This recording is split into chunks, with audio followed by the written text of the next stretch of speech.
خان صاحب، مجھے بتائیں، پاکستان کے حالات بہت خراب ہیں۔ ایسے حالات میں پاکستان کے مستقبل کا کیا بنے گا؟ پاکستان تو اس وقت بہت مشکل حالات میں ہے۔ آپ اس بارے میں کیا کہتے ہیں؟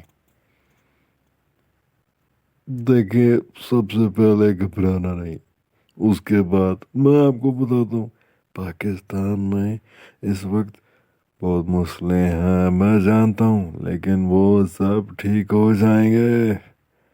اور آپ کو اس بات کی کیا تشویش ہے؟ مجھے تو یہ سمجھ نہیں آ رہی۔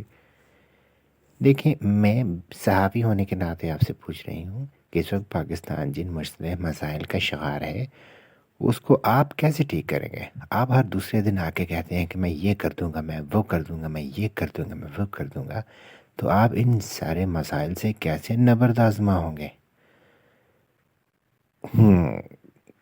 سوال تو آپ نے بالکل ٹھیک کیا ہے، لیکن میں یہ جانتا ہوں کہ سب سے بڑا مسئلہ ہے پاکستان کی معیشت کا۔